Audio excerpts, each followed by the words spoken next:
I'm Councilor Dino Acuña. Please come and join me as we go back in time and remember with gratitude the effort, sacrifices, hard works, and wisdom of our past mayors. In this episode called the Legacy Series, we will visit the graves and relearn the significant contributions of our past leaders.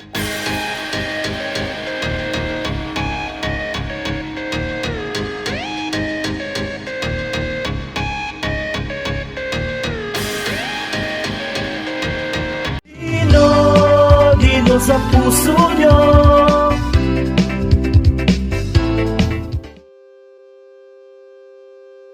In 1905, a legal dispute emerged when the heirs of Don Teodoro Benedicto, who owned the Hacienda Torreno, filed a lawsuit against the municipality for allegedly occupying 2 pedazos of land that belonged to them. This legal action was represented by Senyor Leon Montinola, married to Doña Basa Benedicto, a daughter of Don Teodoro Benedicto. Senyor Leon Montinola proposed withdrawing the case if the municipality returned 1 pedazo of land to them. During a municipal council session on October 8, 1905, Vice Presidente Segundo de Leon, part of the committee studying the case, conveyed the council's stance.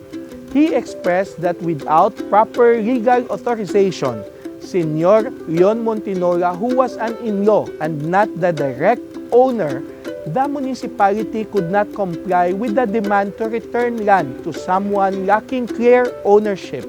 In response, Senyor Leon Montinola indicated his intention to provide the necessary authorizations from his wife in the subsequent session, but failed to attend that and subsequent sessions, despite receiving citations. However, on November 13, 1905, the municipal president received a lawsuit signed by Romana Benedicto, Leon Montinola, Basa Benedicto, and Roberto Montinola demanding the return of the 2 pedazos of land being used as roads by the municipality. Upon learning about the lawsuit, the council resolved to support the case and tasked Presidente Interino Senyor Miguel Ascona with finding a lawyer in Bacolod. In a subsequent session, Senyor Miguel Ascona informed the council that the case had been referred to Senyor Attorney Manuel Lopez in Bacolod for further legal handling. In October of 1906, amidst the looming threat of losing the legal case against the heirs of Don Teodoro Benedicto, Presidente Municipal Policarpo Ascalon shared concerns about the possibility of an unfavorable outcome. Consequently, there was a consensus to prepare for an appeal in Manila in the event of a loss. Around those times, the people usually gathers in the municipal hall, especially in the office of Secretario Municipal Esteban Jalandoni, including a Chinese man by the name of Senyor Alejandro Acuña Yapquiña. One morning, the Secretary Municipal in a joking gist approached the Chinese man, "Abe Kinya, kun imo ihatag sa munisipyo inang bungyod nga ina nga aton ginalantaw," the Secretary pointing to the land where the present site of the poblasyon of Victoria stands today, "dira kag magasadya ang aton banwa." To which Senyor Kinya said, "Ina nga lugar sakop sang ako na hacienda sa ginpanaan. Apang kun matuod ang imo ginasiling nga maayo ina nga banwahon, ihatag ko sa gihapon nga ang munisipyo halinon didto."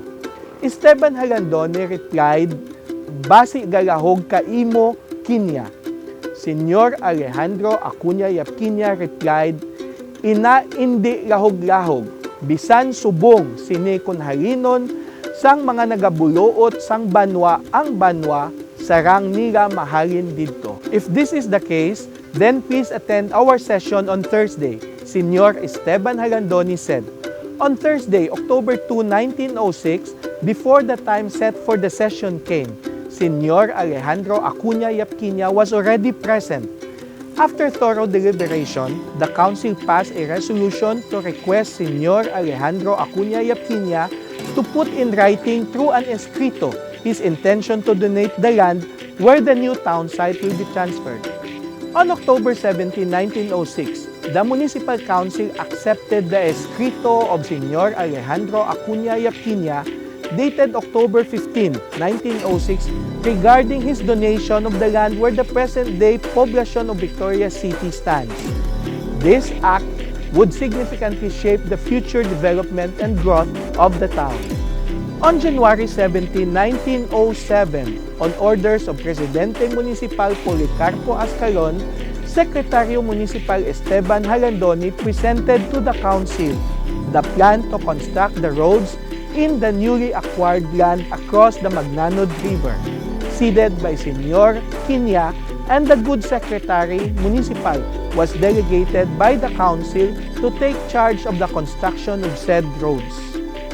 Despite of meager funds, the road was pursued through the bayanihan of the residents until Calle Real, now Osmeña Avenue, was completed and works on the following roads were started. Calle Buen Retiro, now Miraflores Street, Calle Lucero, now Ascalon Street, Calle Yapiña, now still Yapiña Street, Calle Matinal, now Ardosa Street, Calle Comercio, now Gonzaga Street, Calle Aurora, now De Leon Street, Calle Progreso, now Hover Street, Calle Burgos, now Arnay Street, Calle Embarcadero, now known as Casañara Street, and Calle Union, now Montinola Street, all of the poblacion area. These streets were among those where construction work began, reflecting the proactive measures taken by the municipality during that period to improve the town's infrastructure and urban development. A decision was made by the Council on February 8, 1907 to construct a new Casa Municipal in Magnanod. An allocation of 1,500 pesos was assigned for its construction, with Señor Pascual Hinojales appointed as the Maestro de Panday or foreman and Secretario Municipal, Esteban Jalandoni, as the project overseer. To fund the construction of Casa Municipal de Magnanod, a theater play directed by Don Felix Lozada Montinola was staged. Esteban Jalandoni participated in that play, portraying the character of Diego in Flor de Dia and Capitan de la Guardia Civil in De Magallanes a la Polavieja. By October 18, 1907, Maestro de Panday Pascual Hinojales alongside Secretario Municipal Esteban Jalandoni informed the Council that except for some final nipa needed for the walls, the new Casa Municipal de Victorias was completed and ready for occupancy by the month's end. Subsequently, the Council requested Governor Señor Manuel Lopez approval to officially transfer the seat of government of Victorias to the new town site on October 31, 1907.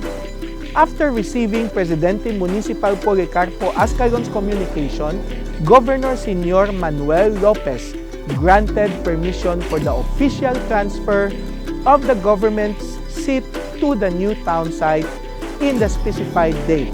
On October 31, 1907, Presidente Municipal Policarpo Ascalon granted permission to the official transfer of the government seat to the new town site. Due to the challenging conditions of the road making it almost impossible to transfer the official town archives via a carroza over dry land, Secretario Municipal Esteban Jalandoni, along with his wife, opted to transport the documents via a bangka, which docked at what is presently known as Calle Embarcadero or Casañara Street in today's times. Following these events, on October 7, 1907, Presidente Municipal Policarpo Ascalon informed the Council about the communication received from the provincial fiscal indicating that the municipality of Victorias had lost the lawsuit filed by the heirs by Don Teodoro Benedicto. The council collectively decided not to pursue an appeal in this matter, presumably acknowledging the unfavorable outcome and choosing not to prolong the legal dispute. On January 9, 1926, Presidente Municipal Segundo de Leon proposed imposing a rental fee or a canon rent for houses built within the municipal lots in the poblacion. It was in this instance that Konsehal Esteban Jalandoni stood up to oppose this move. The motion of Konsehal Esteban Jalandoni was seconded by Konsehal Sebastian Gonzaga. However, Konsehal Fernando Gonzaga proposed to instead the municipality charges at least a project fee just so the town will be able to collect even just a small income. Said motion was seconded by Konsehal Sulpicio Montinola Sr. After a thorough deliberation, both motions were put to a loud vote. The motion of Esteban Jalandoni prevailed. No canon tax nor canon en proyecto were ever imposed during those times. In the general elections held on June 5, 1928, Esteban Jalandoni, win with a plurality of 12 votes, was proclaimed a winning candidate for Presidente Municipal of Victorias against Vicente Hinco Diching Sr. Not satisfied with the result, Vicente Diching filed an election protest against Esteban Jalandoni on June 19, 1928. The Court of First Instance of Negros Occidental submitted the report on July 23, 1928, adjudicating a total of 224 votes to Vicente Diching and 240 votes to Esteban Jalandoni in precincts A and C of the Municipality of Victorias. Having considered the report, the trial court rendered judgment adjudicating 340 votes to Esteban Jalandoni and 337 votes to Vicente Diching. Again, not satisfied with this decision, Vicente Diching took this appeal and after due diligence and careful scrutiny of the case and its evidences, as per Supreme Court en banc decision on GR number L30315 dated February 15, 1929, in the case of Vicente Diching with Silvestre M. Villa as his lawyer versus Esteban Jalandoni, Felix Montinola y Lozada, and Vicente Tinsay as protestees with Angel S. Gamboa as their lawyer, Judge Villarreal held that from the 340 votes adjudicated to Esteban Jalandoni, 2 votes must be deducted, leaving 338 votes, notwithstanding which he still has a plurality of 1 vote over Vicente Diching Sr., to whom 337 votes were adjudicated. Therefore, the judgment appealed from was affirmed with cause against the appellant Vicente Diching. This decision was concurred by the following justices of the Supreme Court: Johnson, Street, Malcolm, Villarreal, Ostrand, Jans, and Romualdez J.J. Esteban Jalandoni left a written memoir about the history of Victorias. According to Esteban Jalandoni, his purpose in writing the history of Victorias is not for personal glory or honor, but so that the future generation shall have a historical basis of the events that took place in Victorias, and also that they will develop in them a sense of appreciation for those who gave their ultimate sacrifices, especially those who defended, protected, and uplifted the highest interest and attainment of the town of Victorias, so that at least it can stand equally alongside its progressing neighbors. In August of 2017, Mrs. Leticia Ihada Villanueva of Barangay 2, Victoria City, Negros Occidental, showed me of what she thinks is a copy of the original manuscript of 1901 Secretary Municipal Esteban Jalandoni about the history of Victorias. According to her, This story came from his son Jose Fermin Villanueva's friend, Mr. Gacus L. Arinday. Mrs. Eva Hagokoy Hover, now 92 years old, a relative who grew up in the house of Esteban Jalandoni and the retired teacher from Victoria's Elementary School, confirmed through a duly notarized declaration and testimony and attests to the validity and authenticity of the copy of the manuscript shown to her. According to her recollection, the original copy was given by Esteban Jalandoni himself to her mother to give to her when she reaches legal age and graduates from college. Her testimony was supported by Mr. Arturo Robleza Cuesta, now 87 years old, who, through a duly notarized testimony, declared that a copy of the subject manuscript came from the original copy in the possession of Mrs. Eva Hagokoy Hover, and that in the last quarter of the 1990s, Mrs. Hover lent it to the city of Victorias, and that Mr. Arturo R. Cuesta himself was the very person who photocopied the original manuscript and gave copies to Mrs. Lorna Garcia, then Municipal Administrator, and Judge Graciano Arinday Jr., among others. The manuscript presents a detailed description of the events that took place in Victorias from how it came to be, according to the accounts of the elders of the town. It also describes the struggles of our past leaders. It is important to remember the legacy of our forefathers who played the important roles so that today we have this great city that we are all proud of. It is important to learn that above all the milestones that we have achieved, from being a small settlement to becoming a pueblo and a municipio to being a component city today, it is the resilience, hard work, dedication, loyalty, and perseverance of those who came before us that made this city stand out today. The manuscript was written in Hiligaynon and Spanish. My friend from Cebu, who is an expert in Spanish, translated the Spanish part into English.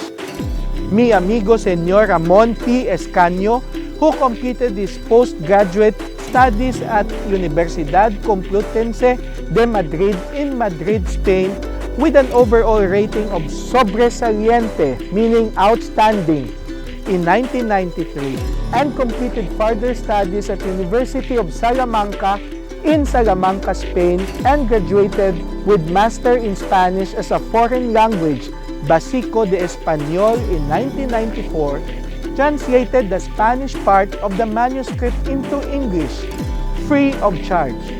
The signature of Mayor Esteban Jalandoni can be seen in some pages, while other pages contain his signature believed to have been signed for him by his daughter, former VES librarian Mrs. Ramona J. Manzano. The same signature can be seen in the 1953 historical data of Victorias submitted by the town's Department of Education members to the National Library of the Philippines, where on top of the name of Esteban Jalandoni was his thumbprint, along with the same signature of his name with the initials of Mrs. Ramona Manzano on it. May the memoir of the great Esteban Jalandoni inspires every Victoriahanon to do great things for our beloved city.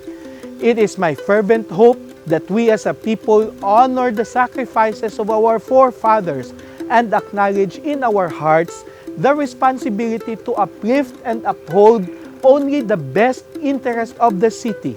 Above all, it is important to know the past so that we can better prepare for the future. On November 21, 2022, I authored a city ordinance which was enacted by the Sangguniang Panlungsod of Victoria City, an ordinance number 2022-31, which declares and adopts the manuscript of Esteban Medel Jalandoni entitled Ang Ginagihan sang Banwa nga Victorias as among the official historical records of the city of Victorias. The said ordinance was jointly sponsored by the Committee on Laws, Ordinances, Legal Matters, chaired by Councilor Odi R. Malaga, and the Committee on Culture, History, Arts, Tourism, and Sister Cityhood, chaired by Councilor Dexter Sinido. Esteban Jalandoni's dedication and love for his town played a pivotal role in shaping its history. Despite not being a professional writer or acclaimed historian, Jalandoni's passion for his town led him to document and narrate the historical events of Victorias. His efforts are invaluable in preserving the legacy and past events of Victorias for future generations to appreciate and learn from. Thank you for joining us in the journey of remembrance for the great Presidente Municipal Esteban Jalandoni. Have a good one and please join us in the next episode. Ako si Eva Hagokoy Hober, naghahatag sa permiso sa sining interview agud mapamatuban ang inagihan sa Banwasang Victorias. Naging sulat ni Esteban Jalandoni. And then when my sister asked around, my sister Elia, who was also a teacher, found out that Eva, a local Homer, told her that she is in possession of a document or a manuscript which was written by the late Mayor Esteban Jalandoni in her possession. So I told my sister Lydia about that, and she asked me to tell Lorna about it, Lorna Garcia. And Lorna asked me to ask Mrs. Homer, Eva Hagokoy Homer, to borrow the manuscript or the document ang kinagihan ng Manual na Victorias from Eva.